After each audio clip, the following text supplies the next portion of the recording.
Allora, il 2023 è l'anno delle trasformazioni, delle realizzazioni e delle ripartenze e non si riferisce semplicemente agli individui, ma anche al collettivo, poiché ci sono una serie di eventi astrali importanti che metteranno in condizioni del cambiamento.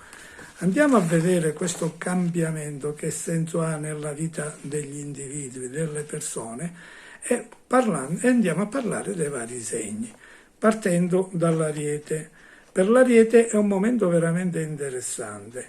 Arrivano stimoli importanti che vi daranno consapevolezza, nuova energia, nuova voglia di fare.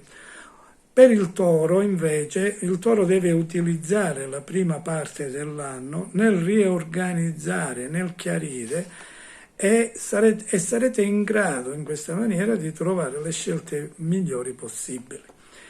I Gemelli, qualche ostacolo vi metterà in condizione di ripensare a quello che avete, ai vostri progetti, e tentate di essere più sereni, più armoniosi, più tranquilli. Cancro, non fatevi, normalmente voi vi fate governare dall'istinto, dalle emozioni.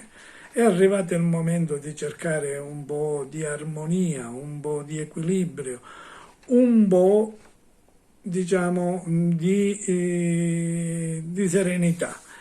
Fatevi trovare pronti, perché vi arriveranno degli stimoli, delle occasioni importanti.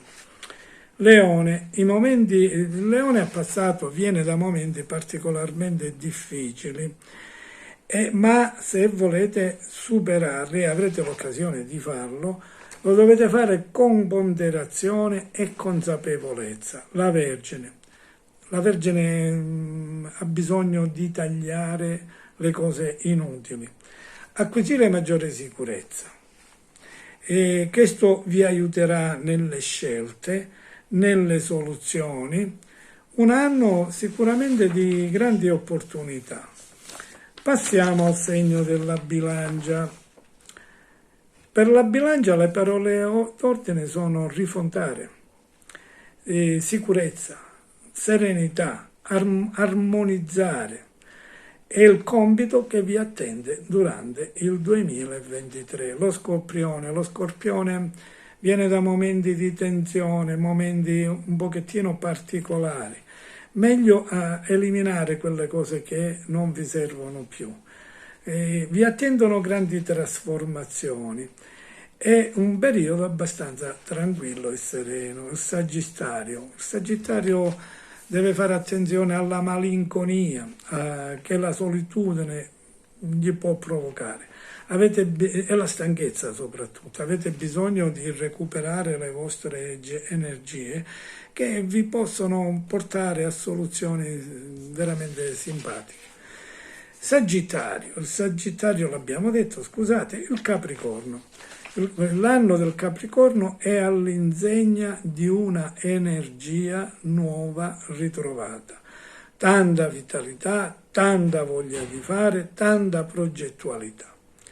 L'Acquario non deve, imbelagarsi in tanti progetti, deve semplicemente concentrarsi su alcuni progetti che sono veramente degni di nota. Il resto mettetelo di lato. Per quanto riguarda i pesci vengono da un periodo non tranquillo, inquieto. Dovete tenere a bada il vostro mondo emotivo, principalmente quando ci sono scelte da fare, e avete bisogno di ponderazione per quanto riguarda i progetti futuri. Vi auguro un buon anno, buona serata.